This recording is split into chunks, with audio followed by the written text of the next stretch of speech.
Jemaah yang dimuliakan Allah Subhanahu wa taala, seluruh harta kekayaan Khadijah diserahkan kepada suaminya, kepada Nabi sallallahu alaihi wasallam untuk perjuangkan agama ini. 2/3 kekayaan kota Mekah milik Khadijah. Tetapi ketika Khadijah hendak menjelang wafat, tidak ada kafan yang digunakan untuk menutupi Khadijah, jasad Khadijah. Bahkan pakaian yang digunakan Khadijah ketika itu adalah pakaian yang sudah sangat kumuh dengan 83 tambalan, di antaranya dengan kulit kayu. Jemaah yang dimuliakan Allah Subhanahu wa taala, dikisahkan satu hari Nabi sallallahu alaihi wasallam pulang daripada kerja dakwah. Ketika pulang masuk ke dalam rumah, biasa Khadijah menyambut, berdiri di depan pintu. Ketika Khadijah hendak berdiri menyambut, Nabi sallallahu alaihi wasallam kata, "Wahai Khadijah, tetaplah kamu di tempatmu."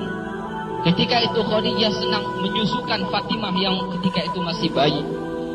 Tuan-tuan yang dimuliakan Allah Subhanahu wa taala, karena begitu pengorbanan Nabi dan Khadijah untuk agama ini, untuk macam mana hari ini kita kenal Rabb, untuk macam mana hari ini kita kenal macam mana kita solat, macam mana hari ini kita kenal Tuhan yang sebenarnya, kita kenal Allah. Jamaah yang dimuliakan Allah Subhanahu wa taala, seluruh harta kekayaan mereka telah menjadi habis. Sehingga ketika Fatimah menyusu, bukan air susu yang keluar, tetapi darah yang keluar yang masuk ke dalam mulut daripada Fatimah radhiyallahu anha. Maka Nabi SAW telah mengambil ini Fatimah dan diletakkan di tempat itu. Gantilah Nabi SAW berbaring di pangkuan Khadijah. Maka Nabi SAW karena begitu lelah jumpa manusia dengan menghadapi caci maki dan fitnah manusia ketika itu, Nabi tertidur. Ketika itulah Khadijah dengan belayan kasih sayang membelai kepala Nabi SAW. Tak terasa air mata Khadijatul Kubra menetes di pipi Nabi SAW. Nabi pun terjaga. "Wahai Khadijah, kenapa engkau menangis? Adakah engkau menyesal bersuamikan aku Muhammad? Dahulu engkau wanita bangsawan, engkau mulia, engkau hartawan, tetapi hari ini engkau telah dihina orang. Semua orang telah menjauh darimu. Seluruh harta kekayaanmu habis. Adakah engkau menyesal, wahai Khadijah, bersuamikan aku Muhammad?" Khadijatul Kubra kata, "Wahai suamiku, wahai Nabi Allah, bukan itu yang aku tangiskan. Dahulu aku memiliki kemuliaan. Kemuliaan itu aku serahkan untuk Allah dan Rasulnya. Dahulu aku punya kebangsawanan. Kebangsawanan itu pun aku serahkan untuk Allah dan Rasulnya. Dahulu aku memiliki harta kekayaan. Seluruh harta kekayaan itu pun telah aku serahkan untuk Allah dan Rasulnya.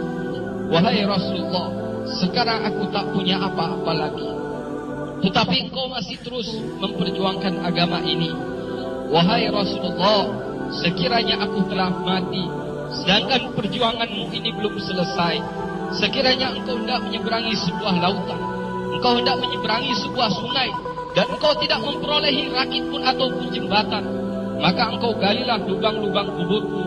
Engkau galilah kuburku, engkau ambillah tulang belulangku, kau jadikanlah sebagai jembatan untuk engkau menyeberangi sungai itu, untuk jumpa manusia. Ingatkan mereka kepada kebesaran Allah, ingatkan mereka kepada yang hak, ajak mereka kepada Islam, wahai Rasulullah. Tuan-tuan yang dimuliakan Allah Subhanahu wa taala, seorang nabi yang agung, seorang istri yang agung, suami istri berpelukan sambil menangis memikirkan agama ini. Allahu Akbar. Jemaah yang dimuliakan Allah Subhanahu wa taala, agama tersebar. Hari ini kita kenal Allah bukan dengan mudah, jemaah yang mulia. Agama sampai dalam kehidupan kita. Agama sampai ke kampung kita. Agama masuk ke dalam rumah-rumah kita. Agama sampai ke dalam hati-hati kita, jemaah yang mulia. Bukan dibawa oleh burung, bukan dibawa oleh angin, bukan dibawa oleh air sungai yang mengalir, bukan, jemaah yang mulia. Tapi dibawa oleh pengorbanan Nabi dan para sahabat. Dibawa oleh pengorbanan para janda sahabat. Dibawa oleh pengorbanan yatim-yatim para sahabat, jemaah yang mulia.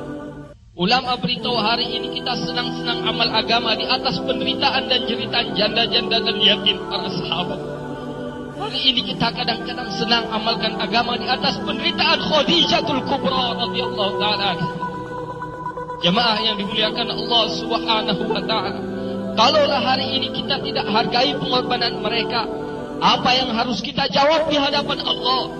Kalaulah kita jumpa Allah, apa yang akan kita jawab di hadapan Nabi? Kalau kita jumpa dengan Nabi, apa yang akan kita jawab kalau kita jumpa dengan Abu Bakar yang telah menghabiskan seluruh harta bendanya untuk agama ini?